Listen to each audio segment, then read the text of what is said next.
어제 원희룡 전 장관이 네. 출마 선언한 거 보고 네. 아 이건 나이키 왜 캐치프레이즈 Just do it, just do it 한번 해봐. 네. 이건 안 되겠다. 내가 개입해야겠다. 아마 대통령실에 저는 한동훈 전 비대위원장이 어대한 어차피 대표는 한동훈이다. 이거를 지켜보지 않겠다. 네. 저는 이 뜻이 많이 개입된 걸로 봐요. 그러다 보니까 앞으로 전당대회 이제 한 달 정도 남았잖아요. 네. 그러면 한동훈 비대위원장이 지금은 1등이지만 아무래도 친윤 세력이 좀 공격을 해서 좀 지지율을 낮추려고 하지 않겠어요? 네. 국민의힘의 당원들은 다음에 누가 과연 정권 재창출에 중요한 도구가 될 수 있느냐라는 관점을 볼 거예요. 아마 그렇다면 한동훈 전 위원장이 좀 유리하긴 한데 지금 나경원 의원도 나오고 윤상현 의원도 나오고 이런단 말이에요. 네. 그럼 이제 이 결선 투표가 변수이기 때문에 과연 1차 투표에서 한동훈 전 위원장이 어대한처럼 50% 넘느냐. 친윤 원희룡도 출마. 어대한의 균열내나입니다. 네. 원희룡 전 장관 출마합니다라고 직접 밝혔습니다. 어제 뭐라고 알렸느냐 같이 볼까요? 저는 지난 총선 패배 이후 대한민국과 당의 미래에 대해 숙고한 결과 지금은 당과 정부가 한마음 한뜻으로 총선을 통해 나타난 민심을 받드는 변화, 개혁을 이뤄내야 한다는 결론을 내렸다. 전당대회 출마를 결심했습니다라고 얘기를 했습니다. 명확하죠? 뭐 생각을 해봅니다 이런 거 아니에요. 전당대회 출마를 결심했습니다라고 선언을 한 겁니다. 네. 아까 사진 다시 한번 가볼까요? 네. 사실 그동안 국민의힘 안에서는 얘기가 뭐라고 나왔었냐? 어대한이다라는 거였어요. 어대한. 왜? 지금 여기 보면 한동훈 전 비대위원장 지금 사무실을 마련했다고 어제 저희가 전해드렸었죠. 거기에 보면 사무실 앞에 화환까지 이렇게 도착하는 이런 여기 보면은 뭐 한동훈 삼촌 항상 응원할게요 화이팅 뭐 이런 지금 이 화환이 도착할 만큼 어대한이다라는 거였었어요. 어차피 이 한동훈 아니냐라는 얘기가 나왔었는데 근데 원희룡 전 장관의 출마를 보고 경향은 제목을 뭐라고 뽑았느냐 윤영걸 대표님 균열을 냈다라고 얘기를 했습니다. 동의하십니까? 균열 났다고 보세요? 일단은 뭐 그렇게 될 가능성이 많죠. 그동안에 대통령실에서 개입을 하지 않는다 전당대회에 네. 웨이트 앤 씨라고 그랬어요. 두고 보자, 네. 기다려 보자, 지켜보자 이랬는데 어제 원희룡 전 장관이 네. 출마 선언한 거 보고 네. 아 이건 나이키 왜 캐치프레이즈 Just do it, just do it 한번 해봐. 네. 이건 안 되겠다. 내가 개입해야겠다. 아마 대통령실에 저는 한동훈 전 비대위원장이 어대한 어차피 대표는 한동훈이다. 이거를 지켜보지 않겠다. 네. 저는 이 뜻이 많이 개입된 걸로 봐요. 그러다 보니까 앞으로 전당대회 이제 한 달 정도 남았잖아요. 네. 그러면 한동훈 비대위원장이 지금은 1등이지만 아무래도 친윤 세력이 좀 공격을 해서 좀 지지율을 낮추려고 하지 않겠어요? 네. 그리고 또 그 원희룡 장관이 네. 대통령실 지원을 얻는다면은 뭔가 또 움직임이 또 있다고 봐야죠. 그래서 앞으로 뭐 신선한 전당대회에 어떻게 보면 열기도 오르고 흥행도 성공은 하리라고 보지만 네. 또 하나 걱정되는 부분은 좀 내분, 이전 투구, 내부의 갈등 이게 네. 좀 더 좀 극대화되지 않겠느냐 이런 걱정과 희망을 좀 같이 보는 어제 출마 선언이었습니다. 네. 지금 윤 대표님은 아무래도 이 원희룡 전 장관이 나온 건 대통령실이 원하는 후보로서 출마한 거 아니겠느냐라는 그 말씀을 하셔서 이렇기 때문에 또 약간 이전 투구 양상도 비춰지는 거 아닐까라는 우려도 있다라고 말씀을 주셨는데 네. 지금 이제 어쨌거나 균열이 있을 가능성이 좀 있죠라고 말씀을 하셨죠. 근데 이렇게 어대한의 균열을 낸 이 원희룡 전 장관, 그럼 원희룡 전 장관과 한동훈 전 비대위원장의 사이가 안 좋으냐? 또 그건 아닙니다. 저희가 그동안 봤었던 두 사람의 사이는 썩 나쁘지 않았거든요. 그 모습 같이 보고 오실까요? 잘 알던 일이고요. 장관하면서 워낙 같이 일을 했기 때문에 또 워낙 제가 전부터 존경해오던 분이어서 제가 많은 도움을 받고 있습니다. 사석에서는 형님 동생 하시나요? 그러기도 하고 안 하기도 하고 있습니다. 저보다 나이 차이가 좀 많이 나니까요. 예. 같이 일하면서 정을 나누고 신뢰하게 됐습니다. 아, 예. 나 이거 사줘요. 예. 돈이 없어 지금. 2만 원어치.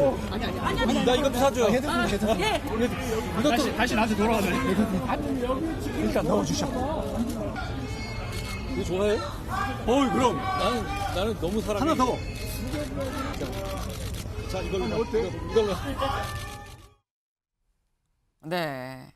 보니까 지금 이 총선 전에 이 총선 있기 전에 그 선거 운동 기간 동안인 걸로 보여요. 근데 이때 어땠느냐? 아, 나 돈 없어. 나 닭똥집 좀 사줘요. 이게 반말로 할 만큼 나 좋아해요? 나 엄청 좋아해. 하나 더 넣어. 막 옆에서 그러죠. 그만큼 좀 가까운 사이다라는 거예요. 근데 그러면 성재준 위원님. 돈 없다고 닭똥집 사달라고 할 정도면 굉장히 친한 사이인 건데 이렇게 친한 사이에서 원 전 장관은 어제 출마 선언하기 전에 한동훈 전 비대위원장한테 연락을 했을까라는 의문이 들 수 있습니다. 근데 아까 전에 저 자료화면 같은 경우는 2월 달이잖아요. 네. 2월 달이면 거의 뭐 20년 전이라고 봐야죠. 여의도에서 같은 경우는 뭐 한두 달은 거의 뭐 아예 의미가 없을 정도로 긴 세월이기 때문에 네. 사실상 지금 상태에서 원 전 장관과 한 전 위원장 두 사람의 관계가 어떠냐라고 한다면 사적으로는 썩 그렇게 좋은 관계는 아닐 것 같습니다. 어제의 친구가 오늘의 적이 될 수도 있고 제가 봤을 땐 두 분은 지금 상태로서는 경쟁자라고 보는 게 맞겠죠. 당연히 그렇기 때문에 이번에 원 전 장관이 출마 의사를 밝히는 과정에서도 한 전 위원장 측과의 교류는 거의 없었을 거라고 보는 게 맞을 것 같고요. 사실 이제 벌써 지금 얘기가 나오는 게 지난번에 5월 10일 날 한창 이제 그 한 전 위원장이 막 공세를 받고 이렇게 좀 코너로 몰리고 있었을 때 네. 깜짝 주말에 이제 그 두 분이 만났던 게 공개가 되지 않았습니까? 근데 그거에 대한 이제 또 비하인드 스토리도 계속해서 좀 스멀스멀 나오는 것 같은데 원 전 위원장 측에서는 자기들이 그거를 먼저 공개한 게 아니라 네. 한 전 위원장 측에서 공개했다 이런 얘기까지도 지금 나오고 있습니다. 네. 그것뿐만 아니라 실제로 그 현장에서 원 전 장관이 한 전 위원장한테 내가 이제 전당대회 나가겠다라고 출마 의사도 밝혔다라는 얘기도 지금 나오고 있거든요. 그런데 그 자리에서 이제 한 전 위원장한테 원희룡 장관이 그러면 좀 킹메이커 역할을 해달라라고 요청까지도 했는데 별로 대답이 없었다 이런 얘기까지도 지금 공개가 되고 있단 말이에요. 네. 왜 하필 이런 얘기가 지금 공개가 되고 지금 이제 언론을 통해서 스멀스멀 나올까? 네. 원희룡 전 장관이 이제 출마 선언을 하지 않았습니까? 네. 그렇기 때문에 본격적으로 뭔가 한 전 위원장과 거리두기뿐만 아니라 약간의 이제 견제의 맥락 속에서 이루어지는 것 같고 또 그런 차원에서 한 전 위원장 측에서도 윤석열 대통령과 통화했다라는 사실을 어제 또 전격적으로 공개하는 것도 그런 맥락에서 우리가 볼 수 있을 것 같습니다. 네. 지금 성재준 위원님 말씀처럼 한동훈 전 비대위원장의 뭐 어대한이 확실해진 상황에서 원희룡 전 장관이 출마 선언을 하면서 다시 주목받는 게 지난달 12일이었었나요? 두 사람이 한 식당에서 만나는 게 목격이 됐다라는 얘기가 막 왕왕 올라왔었어요. 목격담이죠, 일명. 목격담. 그때 뭐라고 올라왔었냐? 이겁니다. 도곡동 땡땡땡에 원희룡이랑 같이 들어왔대. 본 사람 되게 많대. 이런 글이 올라왔었어요. 그래서 같이 이른바 딤섬집 만두집에 같이 이 밥을 먹으러 왔다. 본 사람도 되게 많다더라라는 얘기가 이때 나왔었죠. 근데 그때 나왔었던 얘기는 두 사람 만나서 대체 무슨 얘기한 거래? 그랬었습니다. 무슨 얘기한 건지. 근데 그때는 글쎄 윤 대통령이랑 만나서 밥 먹으라고 그런 얘기했나? 이런 얘기가 좀 있었어요. 근데 최창렬 교수님, 지금 성재준 위원님 말씀은 그때 만나서 전당대회 나 나갈 건데 좀 도와줄래? 이런 얘기를 했었던 거 아니겠느냐라는 거거든요. 가능성 어떻게 보십니까? 그 당시 그런 얘기가 그렇게 많이 나왔을 것 같지도 않고 그 여러 가지 얘기가 있었죠. 지난번에 이제 한동훈 위원장이 대통령과의 오찬을 거절하고 이런 얘기들. 네. 그래서 한동훈 위원장과 이제 용산의 관계가 완전히 틀어졌다. 그래서 원희룡 장관이 그런 부분들에 대해서 뭔가 중개 역할을 하는 게 아니냐 이런 얘기도 있었어요. 그러니까 네. 두 사람 사이에 어떤 얘기가 있었는지 모르겠는데 이미 이제 그건 과거입니다.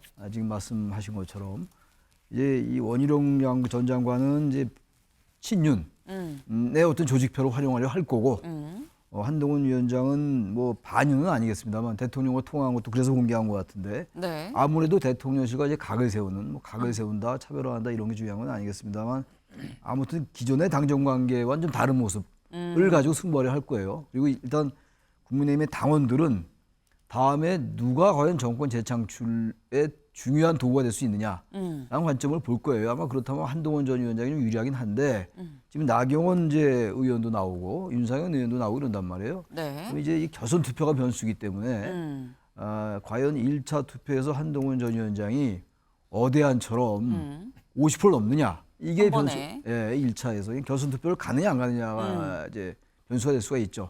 한 달 동안에 아마 지금 원희룡 전 장관과 한동훈 전 비대위원장의 그 메시지가 전혀 다를 거예요. 겹치는 부분이 있다 하더라도 완전하게 용산과 각을 세우지 않을 겁니다. 한동훈 전 위원장이. 그럼에도 불구하고 두 사람의 이 지지 배경이 다른 상태로 와버렸어요. 지금 현재 한동훈과 원희룡 두 사람이. 제가 봐선 그래서 한동훈과 원희룡은 아마 상당히 다른 입장에서 이 전대를 진행하지 않을까라고 생각을 합니다. 네. 지금 공통적으로 하시는 말씀이 뭐 전에는 뭐 닭똥집 서로 사주고 입에 먹여주고 뭐 친할 수 닭똥집 짜내서 먹고 친할 수 있지만 어제의 동지도 오늘의 적이 될 수 있는 거다. 지금 현재 스탠스는 두 사람은 확실한 경쟁자다. 다른 입장에 서 있다라는 말씀드리셨습니다. 네.